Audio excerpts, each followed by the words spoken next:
요한복음 14장 8절에서 11절 말씀입니다. 빌립이 이르되 주여 아버지를 우리에게 보여주옵소서. 그리하면 족하겠나이다. 예수께서 이르시되 빌립아 내가 이렇게 오래 너희와 함께 있으되 내가 나를 알지 못하느냐. 나를 본 자는 아버지를 보았거늘 어찌하여 아버지를 보이라 하느냐. 내가 아버지 안에 거하고 아버지는 내 안에 계신 것을 내가 믿지 아니하느냐. 내가 너희에게 이르는 말은 스스로 하는 것이 아니라 아버지께서 내 안에 계셔서 그의 일을 하시는 것이라. 내가 아버지 안에 거하고 아버지께서 내 안에 계심을 믿으라. 그렇지 못하겠거든 행하는 그 일로 말미암아 나를 믿으라. 아멘. 우리 주님은 친히 말씀하시기를 세상 끝날까지 너희와 항상 함께 있으리라고 약속을 하셨습니다. 다시 말하면 임마누엘을 약속하신 겁니다. 임마누엘은 우리와 함께 하시는 하나님이신데 예수님이 참 하나님이라는 사실을 첫 번째 임마누엘을 증언하면서 말씀을 드렸습니다. 예수가 하나님이시라, 창조주시라, 하나님의 아들이라는 아는 믿음으로 세상을 이긴다라고 말씀을 드렸고, 두 번째는 예수는 참 인간이시라 라고 말씀을 드렸습니다. 그렇기 때문에 우리의 형편을 다 아시는 분입니다. 우리의 연약함을 동정하지 못할 뿐이 아니라 우리와 동일한 시험을 받으신 분이시로되 죄는 없으신 참 하나님이시오 참 인간이신 임마누엘이십니다. 이 사실을 아는 것은 우리가 하나님께 긍휼을 잊고 때를 따라 돕는 은혜를 잊기 하여 은혜의 보좌 앞에 담대히 나아가는 힘을 얻는다라고 말씀을 드렸습니다. 그리고 세 번째는 이 하나님의 함께하심, 임마누엘을 어떻게 누리는지를 말씀을 드렸는데 그것은 하나님의 말씀에 순종하는 삶을 통해서 하나님과의 동행은 하나님 말씀과 동행하는 것이라 말씀을 드렸습니다. 그래서 여러분이 하나님 말씀에 순종할 때 나와 함께 하신 하나님을 경험할 수 있다라고 말씀을 드렸고, 지난주에는 임마누엘을 누린 또 하나의 방편이 동일한 믿음의 고백을 가지고 있는 성도들과 교제 속에서 나와 우리와 함께 하신 하나님을 누릴 수 있다라고 말씀을 드렸습니다. 그리고 오늘 다섯 번째로 보다 중요한 한 사실을 여러분과 함께 나누고자 합니다. 아픔으로부터 시작을 하겠습니다. 임마누엘의 주님은 늘 우리와 함께 하심에도 불구하고 많은 성도들이 이 복을 누리지 못하고 살아갑니다. 신앙을 하나의 관념으로, 개념으로, 도의 깨우침으로 생각하고 있지 지금 나와 함께 하신 하나님과의 동행이라는 사실을 놓치고 살아갑니다. 참으로 안타깝습니다. 그래서 작은 문제만 생겨도 두려워하고 놀라게 됩니다. 함께 하신 하나님을 슬프게 만드는 거죠. 그 모습이 어떤 모습으로 나타나느냐 하면 기쁨과 감사를 잃어버리는 모습으로 나타나게 됩니다. 왜 그런지 오늘 그 보편적인 원인을 좀 살펴보고 이 복을 회복하는 은혜가 있기를 바랍니다. 이 사실을 여러분이 좀 깊이 이해하기 위해서는 오늘 본문의 의도를 좀 살필 필요가 있습니다. 예수님은 때가 되자 이제 오셨던 그 아버지께로 하늘로 올라가시기로 제자들에게 말씀을 하기 시작하셨고, 제자는 주님이 떠난다는 사실 때문에 근심하게 됩니다. 그때 주님이 이렇게 말씀하십니다. 너희는 마음에 근심하지 말라. 하나님을 믿으니 또 나를 믿으라. 내가 잠시 너희를 떠나는 것은 너희를 위하여 거처를 예비하기 위하여 떠나는 것이고 거처를 다 예비하면 다시 오리라 약속을 합니다. 내가 다시 와서 너희를 내게로 영접할 것이고 나 있는 곳에 너희도 있게 될 것이다 라고 말씀하자 제자들이 이렇게 묻습니다. 주여 주님이 어디로 가시는지 우리가 그 길을 알지 못합니다 라고 이야기할 때 주님이 이렇게 말씀하셨죠. 나는 길이요 진리요 생명이니 나로 말미암지 않고는 아버지께로 올 자가 없느니라. 해서 나를 통하여 나 있는 곳에 너희들도 있게 될 것이다 라고 말씀을 하십니다. 너희가 나를 알았더라면 내 아버지도 알았으리니 이제부터는 너희가 그를 알았고 보았느니라 라고 이야기하자 빌립이 곧바로 또 한 질문합니다.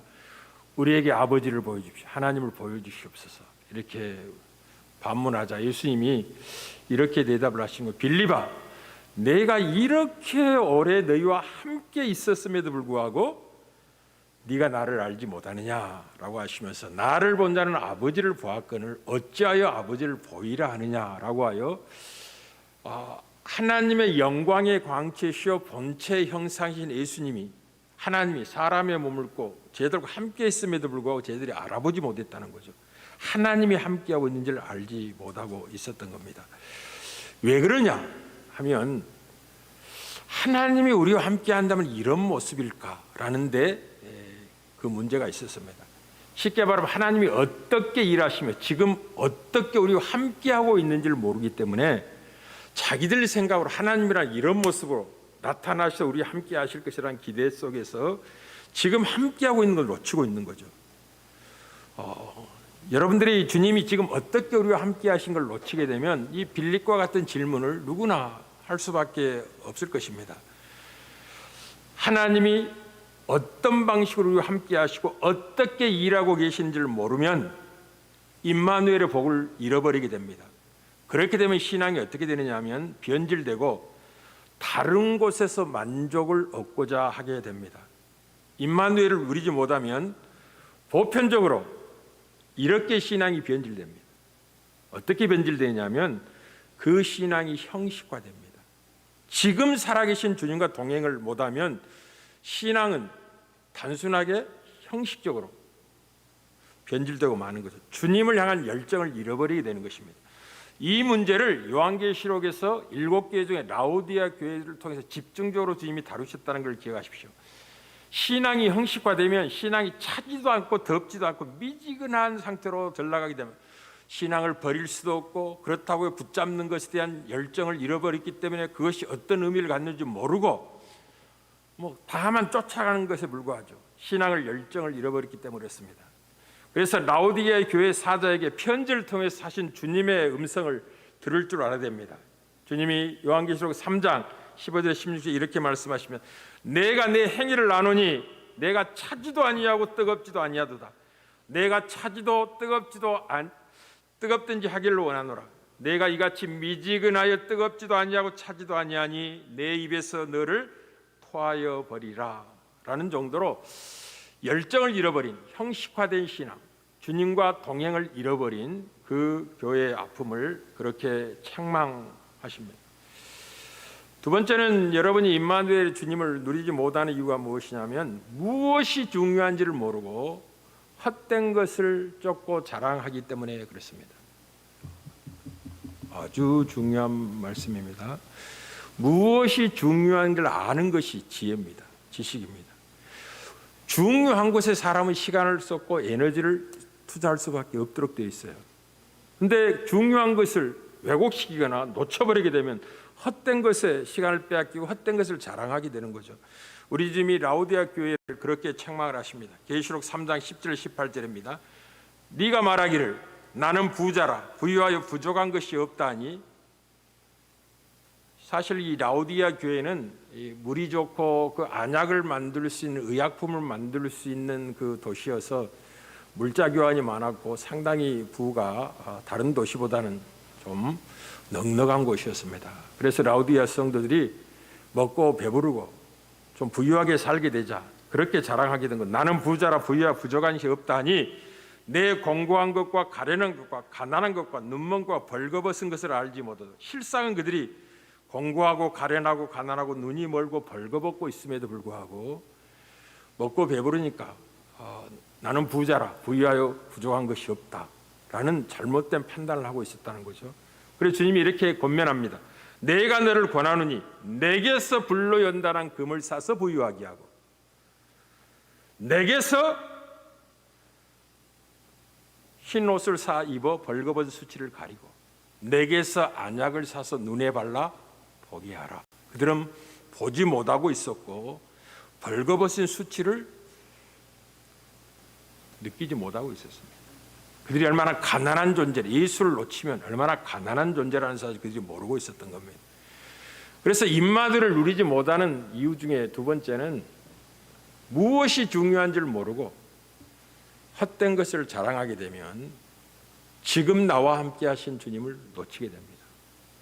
그러나 결정적으로 중요한 것은 무엇이냐면 그들이 무엇보다도 마음의 문을 굳게 닫고 주님과의 교제의 기쁨을 잃어버렸기 때문에 그렇습니다. 이 마음의 문을 닫게 되면 어떻게 되느냐? 기도하지 않게 됩니다. 잘 들으셔야만 합니다. 마음의 문을 닫아버리면 기도가 안 열립니다. 기도할 수가 없어요. 기도는 주님과의 영적 대화인데 이 같이 동행하는 사람과 함께 같이 가면서 한마디도 대화하지 않고 간다고 한번 생각을 해보세요. 그 동행의 의미가 있겠습니까? 여러분, 대화하지 않는 부부를 생활을 하면서 같이 살면서도 어떤 이유 때문에 한마디도 말하지 않고 하루 이틀 열흘 한 달 이렇게 간다고 생각해 봅시다. 그 동행이 기쁨이 있겠습니까? 동행한들 동행한다고 느끼겠어요? 그 시간이 지옥같이 느끼는 거죠. 대화하지 않으면 그런 것입니다. 그렇게 되면 부부의 기쁨을 잃어버리게 될 거예요. 신앙도 마찬가지입니다. 기도하지 않으면 주님과의 교제의 기쁨을 잃어버리고 누리지 못하게 됩니다. 그 신앙은 죽은 신앙과 같이 형식적인 신앙으로 전락하고 맙니다. 바울은 감옥 안에서도 주님과 함께 있는 기쁨을 가지고 감옥 밖에 있는 빌립보 성도들과 이렇게 권면합니다. 주 안에서 항상 기뻐하십시오. 내가 다시 말하노니 기뻐하십시오 라고 권면하는데 아주 신비합니다. 이 주 안에서의 기쁨과 범사의 감사는 반드시 쉬지 않고 기도하는 것과 연동되어 있습니다. 언제 여러분이 주 안에서 기쁨을 누리냐, 언제 범사에 감사하게 되냐면 쉬지 않고 주님과 교제, 기도하는 삶 속에서 기쁨과 감사를 붙드는 거예요. 누리는 겁니다. 그래서 데살로니가 교인들을 향하여는 이렇게 권면하죠. 항상 기뻐하십시오. 쉬지 말고 기도하십시오. 범사에 감사하십시오. 이것이 여러분을 향한 그리스도 안에서의 하나님의 뜻입니다 라고 권면합니다.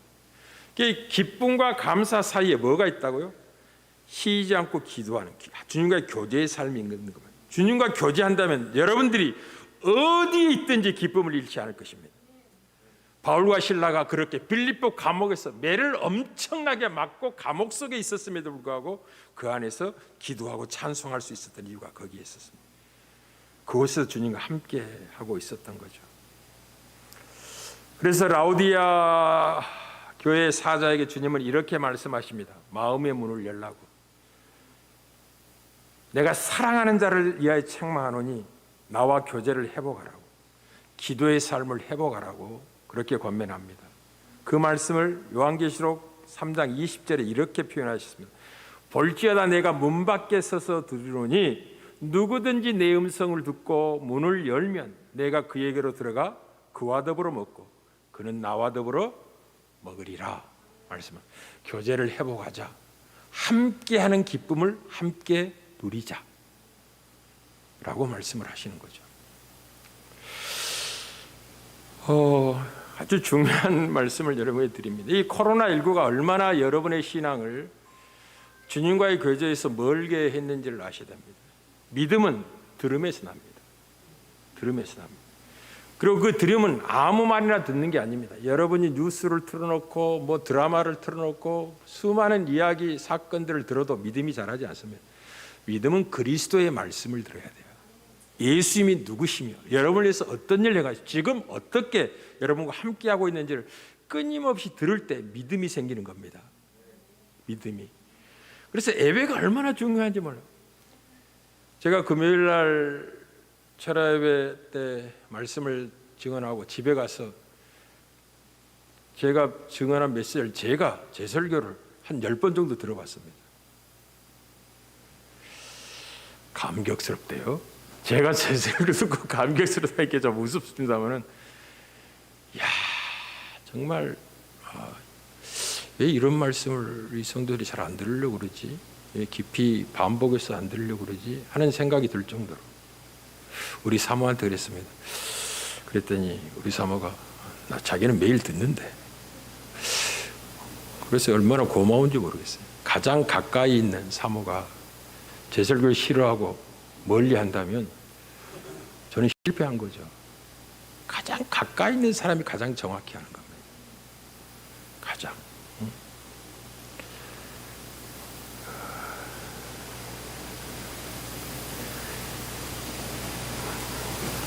사랑하는 성도 여러분, 이제 임마누엘을 누리지 못하는 것은 아주 결정적인 한 가지 이유가 있는데, 그것은 무엇이냐면 지금 주님이 고통받는 지극히 작은 자들과 함께 하고 있다는 사실을 놓치게 되면 여러분과 함께 하고 계신 주님을 놓치게 됩니다. 아니, 지극히 작은 고통받는 형제들과 주님이 함께하고 계시다는 사실을 놓치는 게 왜 나와 함께 하시는 주님을 놓치는 거지?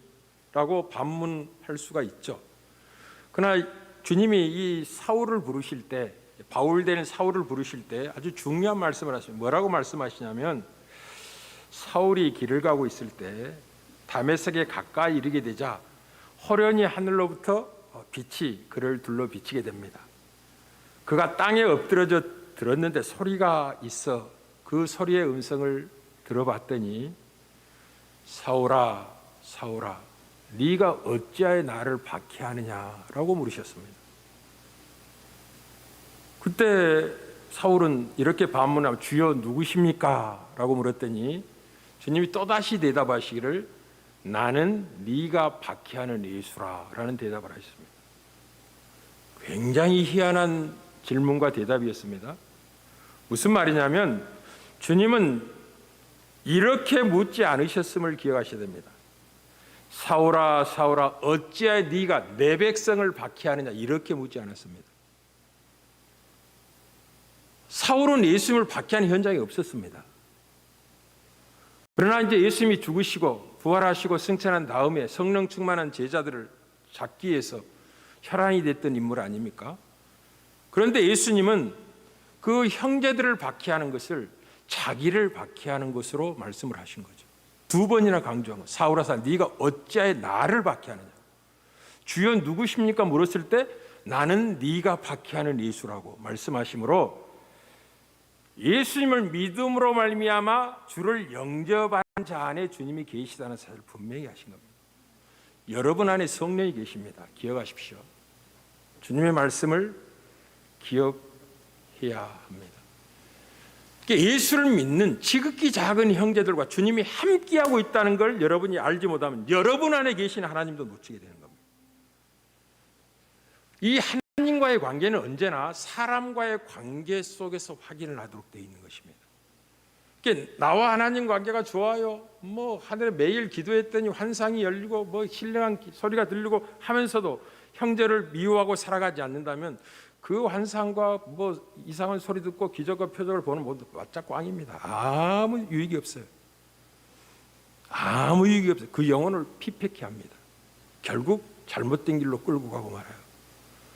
언제나 하나님과의 관계는 형제들과 관계 속에서 확인을 하는 겁니다.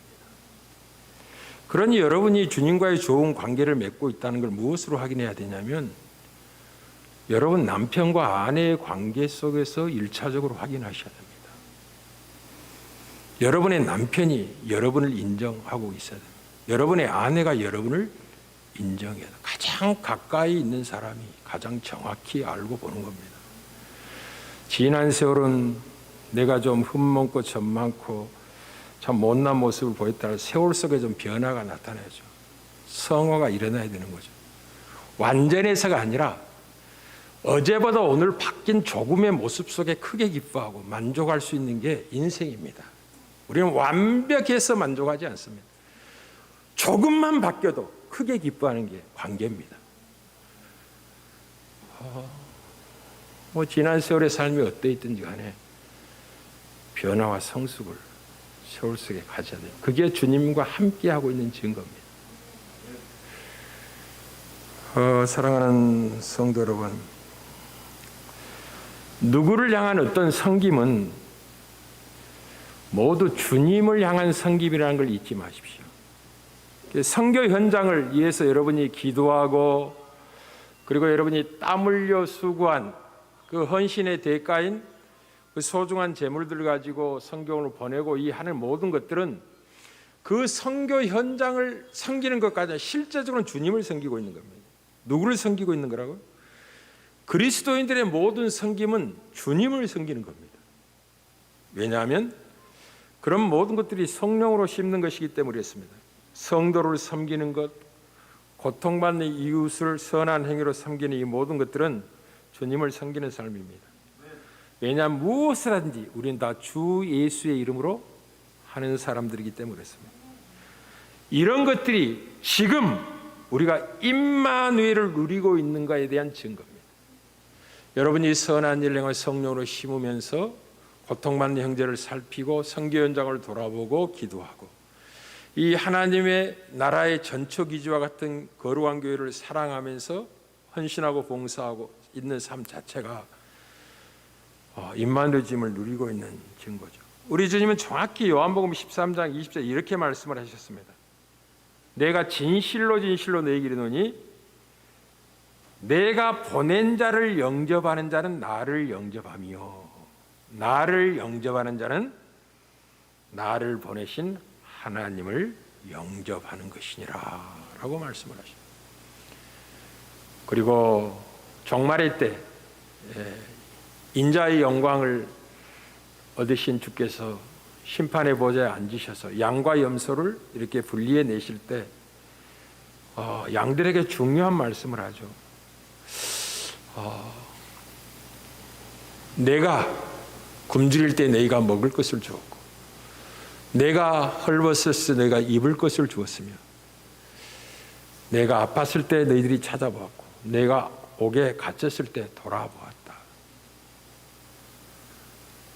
그때 양들이 깜짝 놀랐는데 언제 우리가 주님에 대해서 그렇게 한 적이 있습니까? 기억도 없습니다 라고 했을 때 주님이 이렇게 말씀을 하시죠.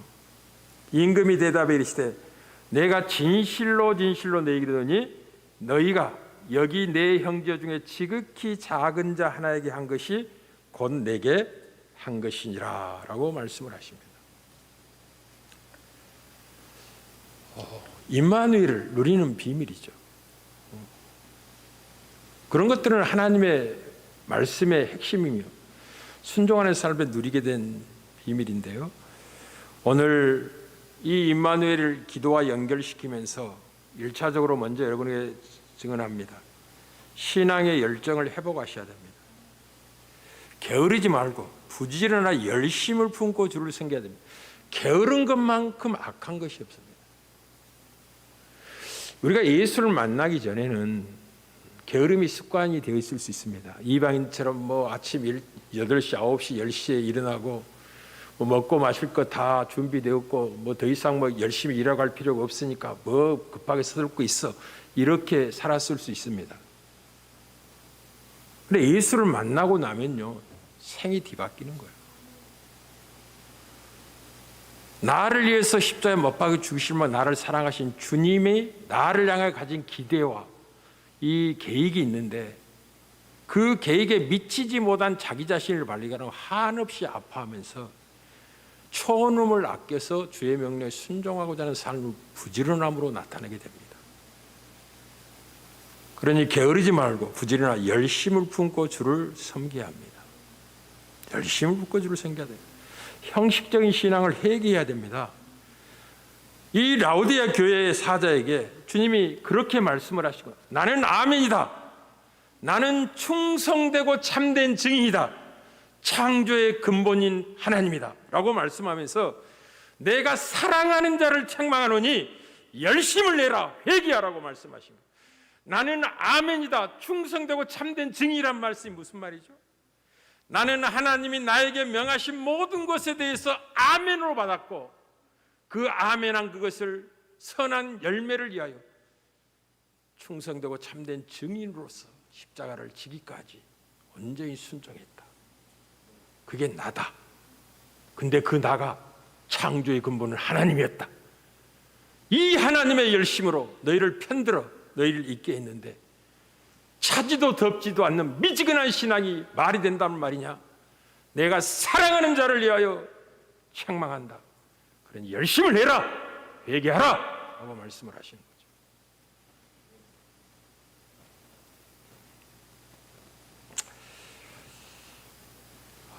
무엇보다도 무엇이 중요하고 소중한 것인가를 잊지 말아야 됩니다. 주님이 어떻게 우리와 지금 함께하고 있는지를 알고 계셔야 됩니다. 임마누엘은 추상적인 개념이 아닙니다. 지금 우리와 함께 하시는 주님과 삶을 나누고 동행하는 것입니다. 제가 이것을 신앙생활이라는 것은 주님과 여행을 다니는 것이라고 말씀을 드렸습니다. 주님과 여행을 다니는 것이라. 여행의 묘미는 가보지 않는 것으로 가는 것이고 예기치 않는 상황을 만나는 것이라는 거죠. 예기치 않는 상황을 두려움 없이 뚫고 나갈 수 있는 비밀은 나와 함께 하신 분이 누구인지를 아는 데 있습니다. 다윗은 이 비밀을 알고 있었습니다. 그래서 가장 임마누엘, 나와 함께한 주님을 누리는 결정적인 때가 언제냐면 이 길을 만났을 때입니다. 다윗은 시편 23편 4절에 그 비밀을 고백합니다. 내가 사망의 음침한 골짜기로 다닐지라도 해를 두려워하지 않을 것은 주님이 나와 함께 하시기 때문에 그렇습니다. 주의 지팡이와 막대기가 나를 안위하십니다. 이 선한 목자의 지팡이와 막대기는 그 양을 인도하고 지키고 보호하는 결정적인 무기였습니다. 지팡이는 어디로 가자 인도하는 데 사용을 했고, 막대기는 사자나 곰이 양을 해하게 찾아왔을 때 물리치기 위한 중요한 목자의 무기였습니다.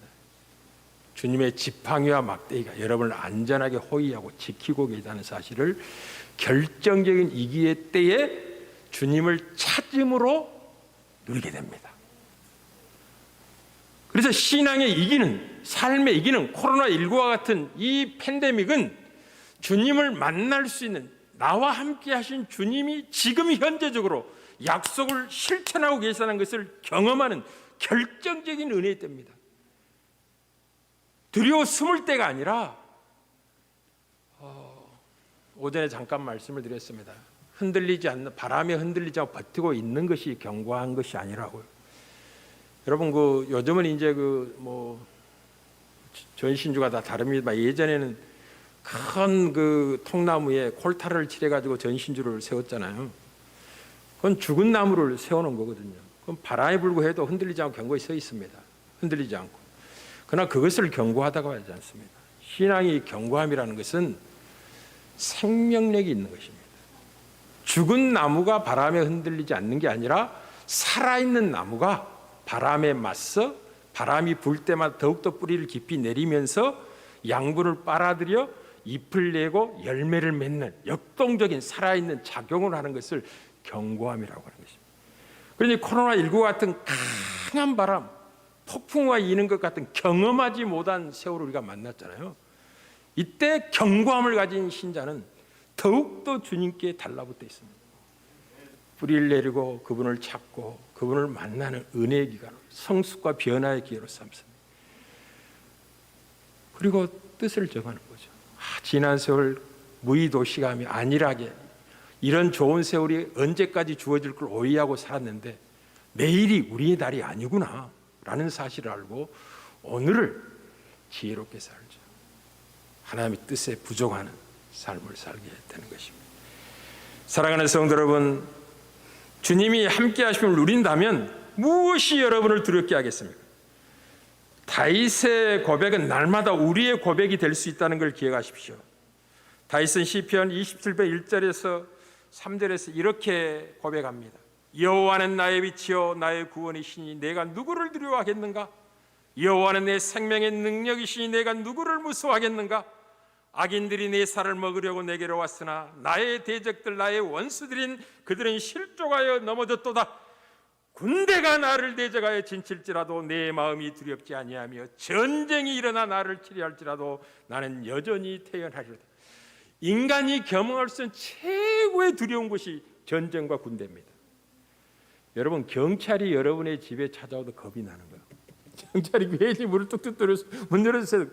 근데 이 사회가 너무 소란하고 소요가 쉽게 잡히지 않으면 군대를 동원하거든요. 군대와 경찰은 차원이 달라요. 근데 그 군대가 다윗을 죽이려고 전쟁이 일어나 자기를 해하려고 하는 그 순간에도 그가 두려워하지 않고 태어날 수 있는 비밀은 자기의 생명의 능력이시오 구원의 빛이 되신 하나님이 자기와 함께하고 있다는 사실을 누리고 있었기 때문에 그렇습니다. 할렐루야. 이 다윗성은 우리의 고백입니다. 지금 우리가 누릴 수 있는 고백이에요. 그러니 사랑하는 성도 여러분, 마지막 때가 되면 역사의 막을 내리고 성대한 잔치가 열리게 될 것입니다.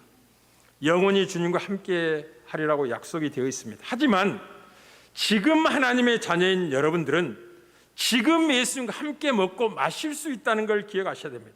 어떻게 그럴 수 있느냐? 그것은 기도를 통해서 그렇게 하는 겁니다. 기도를 통해서. 이 길을 만나고 결정적인 위험의 때 하나님의 백성은 하나님을 찾습니다.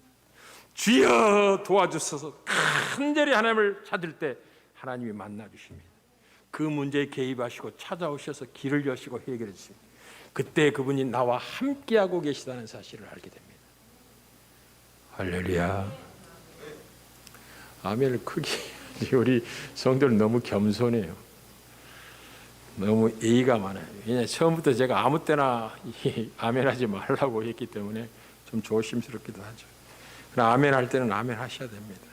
사랑하는 성도 여러분, 예수님의 초대를 거부하지 마시길 바랍니다. 기도하면서 주님과의 교제를 나누시길 바랍니다. 기도는 인간에게 주어진 가장 큰 힘의 원천입니다. 기도는 여러분이 어떤 상황에 있든지 임마누엘을 현실로 누리게 하고자 하는 하나님의 계획입니다. 기도하십시오. 기도하십시오. 주님은 지금도 여러분의 심령의 문을 놓고 합니다. 얘야, 문을 열어다오. 내가 들어가서 너와 먹고 마시고 싶다. 너도 나와 더불어 먹고 마셔야지 힘을 얻는단다. 그래야만 이 열정이 살아나고, 그래야만 이 세상을 이기고 너희를 향한 하나님의 소원과 계획을 이룰 수 있는 위대한 생이 된단다. 문을 열어다오. 두드리고 계십니다. 그 시간에 오락이나 하고 있고 곱창 시켜놓고 술이나 들이키고 있고 뭐 내일은 뭐 내일도 뭐 어떻게 뭐 되겠지 하는 단순한 심정으로 무의도식하고 안일하게 생활할 수 없습니다. 세월을 아끼십시오. 때가 악합니다. 세월을 아끼십시오. 때가 악합니다. 지금 나와 함께 하시는 주님과 동행하셔서 누리시기를 주의 이름으로 축복합니다.